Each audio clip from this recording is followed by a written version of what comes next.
ఏపీలో ఎన్నికల పోలింగ్ జరిగి 4 రోజులు గడుస్తున్నా గొడవలు ఇంకా సద్దుమణగలేదు. పల్నాడు జిల్లాలోని 5 నియోజకవర్గాల్లో గొడవలు జరిగాయి. మాచర్ల, నరసరావుపేట, గురజాల, పెదకూరపాడు, వినుకొండలో ఘర్షణలు చెలరేగాయి. గురజాల, మాచర్ల, నరసరావుపేటలో భారీ స్థాయిలో అల్లర్లు కొనసాగాయి. నరసరావుపేటలో మారణ హోమం జరిగిందని చెప్పొచ్చు. కర్రలు, ఇనపరాడ్లు, బీర్ సీసాలతో స్వైర విహారం చేశారు వైసీపీ, టీడీపీ శ్రేణులు.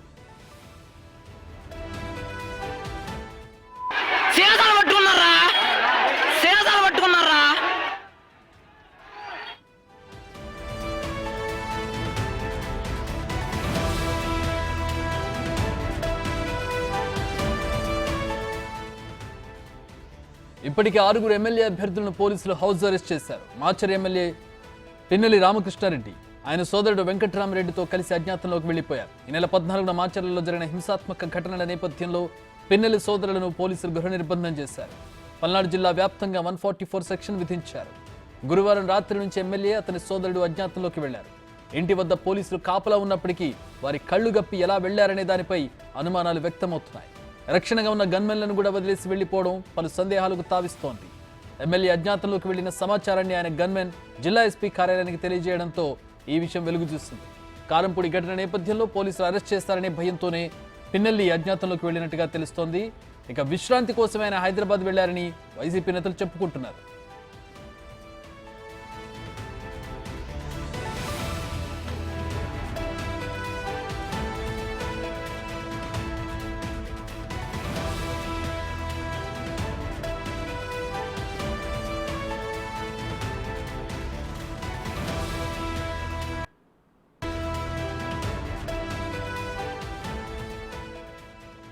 మరోవైపు నరసరావుపేట ఎమ్మెల్యే గోపిరెడ్డి శ్రీనివాసరెడ్డి తిరుపతి పయనమయ్యారు. కేసులపై న్యాయస్థానాన్ని ఆశ్రయించే ఆలోచనలో మిగిలిన అభ్యర్థులు ఉన్నారు.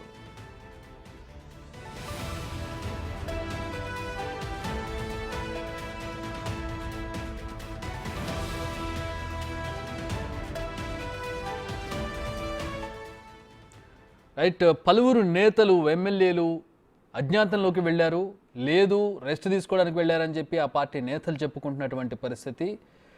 మొన్న గత 3-4 రోజులుగా జరుగుతున్నటువంటి గొడవ వ్యవహారానికి సంబంధించి తమను అరెస్ట్ చేస్తారనే భయంతోనే వీరంతా అజ్ఞాతంలోకి వెళ్ళినట్టుగా తెలుస్తోంది. ప్రధానంగా పిన్నెల్లి బ్రదర్స్ ఈ విషయంపై ఆందోళన చెందినట్టుగా వారు గన్మెన్ను కూడా వదిలేసి వెళ్ళిపోయినట్టుగా తెలుస్తోంది. గన్మెన్ ఈ విషయాన్ని ఎస్పీకి తెలియజేయడంతో విషయం బయటకు వచ్చింది. వీరితో పాటు మరికొంతమంది కూడా అజ్ఞాతంలోకి వెళ్ళినట్టుగా తెలుస్తుంది. లిస్ట్ ఏంటి, దీని వెనకాల కారణాలేంటి, మా ప్రతినిధి శివ మరిన్ని వివరాలు అందించడానికి అందుబాటులో ఉన్నారు.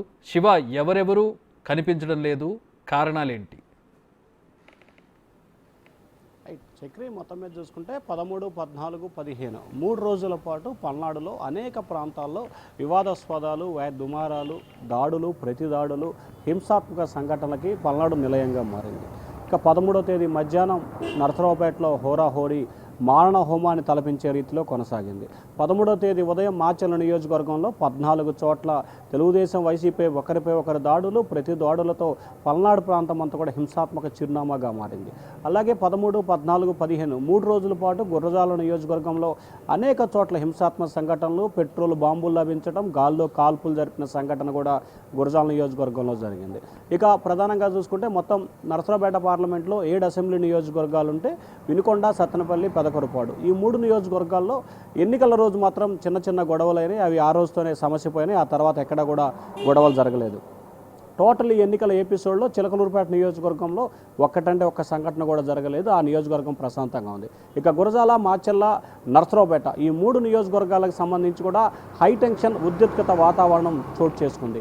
ఇక ప్రధానంగా చూసుకుంటే ఈ 3 నియోజకవర్గాలకు సంబంధించిన 6 అభ్యర్థులు ఎవరైతే ఉన్నారో, మాచర్ల నియోజకవర్గానికి సంబంధించిన పిన్నెల్లి రామకృష్ణారెడ్డి, ఆయన సోదరుడు వెంకట్రామరెడ్డి కొద్దిసేపు క్రితమే గన్మ్యాన్లకు కూడా సమాచారం ఇవ్వకుండా వారు అజ్ఞాతంలోకి వెళ్ళినట్లయితే తెలుస్తూ ఉంది. వారు ఏదైతే మాచర్ల నియోజకవర్గంలో జరిగిన గొడవలకు సంబంధించి, అలాగే ఎన్నికల తర్వాత రోజు సాయంకాలం కారంపూడిలో జరిగిన భయంకరమైన విధ్వంసానికి సంబంధించి పోలీసులు వారిపై కేసు నమోదు చేస్తారా అనే దానికి సంబంధించి 2 అజ్ఞాతంలోకి వెళ్ళారని చెప్పి చెప్తున్నారు. వారి అనుచరులు మాత్రం హైదరాబాద్లో విశ్రాంతి కోసం వెళ్ళారని చెప్పి వారు అనుచరులు అయితే చెప్తున్నారు. ఇక అదే నియోజకవర్గానికి సంబంధించిన తెలుగుదేశం పార్టీ ఇన్ఛార్జి జోలకంటి బ్రహ్మారెడ్డి ప్రస్తుతం ఆయన గుంటూరు నివాసంలో ఉన్నట్లు కూడా తెలుస్తూ ఉంది. ఆయన్ని తమ అనుమతి లేకుండా మాచర్ల నియోజకవర్గానికి రావద్దు అని చెప్పి పోలీసులు స్పష్టమైన ఆదేశాలు జారీ చేశారు.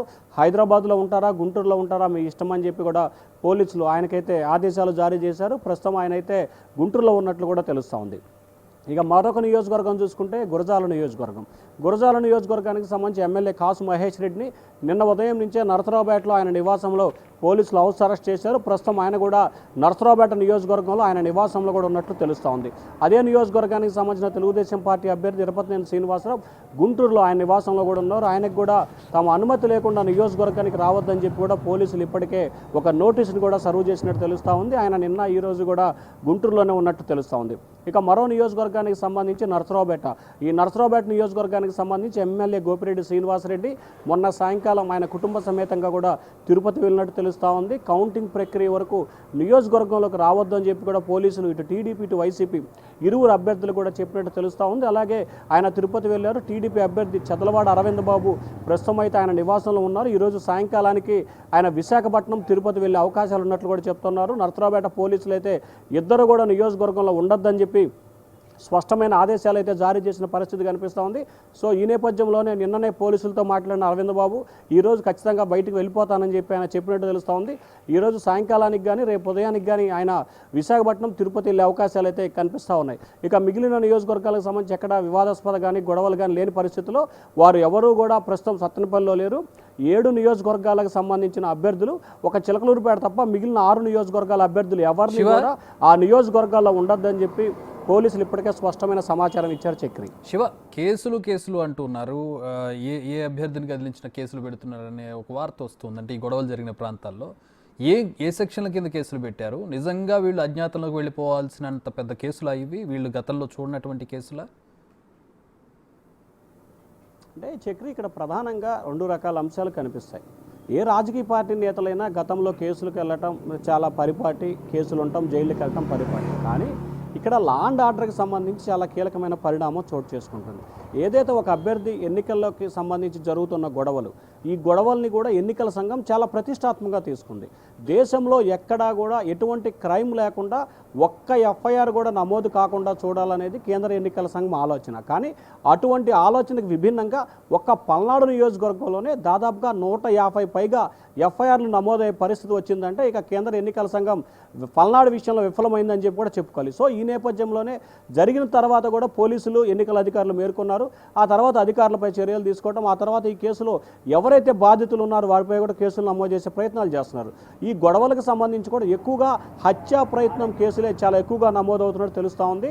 కొన్ని చోట్ల ఎస్సీ ఎస్టీ కేసులు, మరికొన్ని చోట్ల హత్యా ప్రయత్నం కేసులు, మరికొన్ని చోట్ల ప్రభుత్వ ప్రైవేటు ఆస్తుల ధ్వంసం కేసులు కూడా ఇక్కడ ప్రధానంగా నమోదైనట్లు కూడా తెలుస్తూ ఉంది. ఇక మాచర్ల ఎమ్మెల్యే విషయానికి సంబంధించి కానీ, లేకపోతే గురజాల ఇద్దరు అభ్యర్థుల విషయంలో కానీ, లేకపోతే మాచర్ల టీడీపీ అభ్యర్థి జోలకంటి బ్రహ్మారెడ్డి విషయంలో, అలా నరసరావుపేటకు సంబంధించి అరవింద్ బాబు గోపిరెడ్డి విషయంలో చూసుకుంటే అక్కడ జరిగిన మారణ హోమానికి సంబంధించి కూడా ఖచ్చితంగా ఎన్నికల సంఘం చాలా సీరియస్గా తీసుకుంది. ఎందుకంటే హింసాత్మక సంఘటనలు ఎందుకు జరిగినాయి? వాస్తవానికి ఒక్క చోట సరైన స్థాయిలో పోలింగ్ నిలిచిపోలేదు, రీపోలింగ్ అసలే జరగలేదు. కానీ ఎందుకు ఈ స్థాయిలో గొడవలు జరిగాయి అనేది కేంద్ర ఎన్నికల సంఘానికి అంతుబట్టని ప్రశ్నగా మిగిలిపోయింది. సో ఈ నేపథ్యంలోనే నిన్న డీజీపీ సిఎస్ని ఢిల్లీ పిలిచిన తర్వాత తీవ్రస్థాయిలో అసంతృప్తి ఆగ్రహం వ్యక్తం చేసే నేపథ్యంలోనే నిమిషాల వ్యవధిలో ఎవరైతే అధికారులు ఉన్నారో వారిపై తక్షణమే దాదాపుగా 18 మంది అధికారులపై కూడా వేటు వేశారు. వేటు వేసిన తర్వాత వెమ్మట దిద్దుబాటు చర్యలు. ఇప్పటికే పోలీసు అధికారులు గత 4 రోజులుగా అంటే 13వ తేదీ ఉదయం నుంచి ఈ రోజు వరకు జరిగిన గొడవలకు సంబంధించి సీసీ ఫుటేజీ, మీడియాలో టెలికాస్ట్ అయిన వీడియోలు, ఆడియోలు మొత్తాన్ని కూడా సేకరిస్తున్నారు. ఎవరైతే గొడవల్లో ఉన్నారో వారందరినీ కూడా కేసు నమోదు చేసి అరెస్ట్ చేసే ప్రక్రియ చేస్తున్నారు. ఇప్పటికే సిట్ కమిటీ కూడా కొద్దిసేపట్లో ఏర్పడబోతుంది.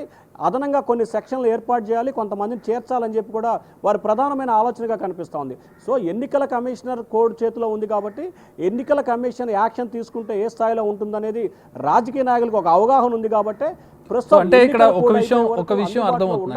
అంటే అధికారంలో ఉన్నా కూడా పవర్ తమ చేతిలో లేదు. ఇప్పుడు ఇన్ఛార్జి ఈసీ అధికారంలో తాము ఉంటే ఇట్లాంటి కేసులు ఉన్నా కూడా పెద్దగా భయపడాల్సిన అవసరం లేదు. కానీ ఈసీ చేతుల్లో ఉంది లా అండ్ ఆర్డర్ అంతా, ఈసీ చేతుల్లో వ్యవస్థ అంతా ఉంది కాబట్టి ఇప్పుడు చాలా స్ట్రిక్ట్గా ఉంటుంది, చాలా కఠినమైనటువంటి చర్యలు తీసుకునే అవకాశం ఉంటుంది. ఎగ్జిక్యూషన్ కూడా అంతే గట్టిగా ఉంటుంది కాబట్టి భయపడి ఇప్పుడు వీళ్ళంతా కూడా అజ్ఞాతంలోకి వెళ్ళడం లేదంటే న్యాయస్థానాలను ఆశ్రయించడం హుటాహుటిన అది జరుగుతుంది అనుకోవచ్చుగా. ఖచ్చితంగా అదే ప్రయత్నాలు జరుగుతున్నాయి. ఎందుకంటే ఎన్నికల కమిషనర్ కనుక నోటిఫికేషన్ చేసిన తర్వాత ఖచ్చితంగా వారిపై కేసు నమోదు చేయడం, వెంటనే అరెస్ట్ చేస్తారు. బెయిల్ వచ్చే పరిస్థితి కూడా చాలా తక్కువగా ఉంటాయి. ఎందుకంటే ఎన్నికల కమిషన్ తీసుకున్న యాక్షన్కి సంబంధించి సాధారణంగా గతంలో జరిగిన పరిణామాలను మనం బేరేజ్ వేసుకుంటే మినిమం 28 రోజుల తర్వాత మాత్రమే బెయిల్ వచ్చిన సంఘటనలు చాలా ఎక్కువగా ఉన్నాయి. వెంటనే బెయిల్ వచ్చిన సంఘటనలు చాలా అరుదుగా ఉన్నాయి. సో ఈ నేపథ్యంలోనే ప్రజాప్రతినిధులు, ఎమ్మెల్యేగా ఉన్న వ్యక్తి కానీ ఎమ్మెల్యేగా పోటీ చేసే వ్యక్తి కానీ ఖచ్చితంగా ఇప్పుడు గనక లాక్ అయిపోతే ఈ రేపు కౌంటింగ్ రోజు చాలా ఇబ్బందులుగా పరిస్థితులు ఏర్పడతాయనేది ఆ రాజకీయ నాయకుల అభిప్రాయంగా కనిపిస్తోంది. సో ఈ నేపథ్యంలోనే ఖచ్చితంగా ఈ 10 రోజుల పాటు అంటే దాదాపుగా వచ్చే నెల 4వ తేదీన కౌంటింగ్ ఉంది కాబట్టి 4వ తేదీ వరకు అజ్ఞాతంలోకి వెళితే కొంతవరకు పరిస్థితులు చక్కబడతాయనేది వారి ఆలోచన. మరొక వైపు పోలీసు అధికారులే సూచన చేస్తున్నారు నియోజకవర్గంలో ఉండొద్దని. సో రెండు కలిసి వస్తాయి కాబట్టి ఖచ్చితంగా రాజకీయ నాయకులు అయితే ఆ ప్రాంతం విడిచి వెళ్ళిపోతున్న పరిస్థితి అయితే కనిపిస్తూ ఉంది. కానీ కేసుల విషయంలో కానీ జైలుకి వెళ్ళటం కానీ రాజకీయ నాయకులకు సర్వసాధారణం, పరిపాటిగా కూడా మారినట్టు కూడా చెప్పుకోవచ్చు. Alright, thanks for the update Shiva. మొత్తంగా రేపు కౌంటింగ్ను దృష్టిలో పెట్టుకుని ప్రస్తుతం వీరంతా కూడా జాగ్రత్త పడుతున్నట్టుగా తెలుస్తోంది. వ్యవస్థ అంతా ఈసీ చేతిలో ఉంటుంది.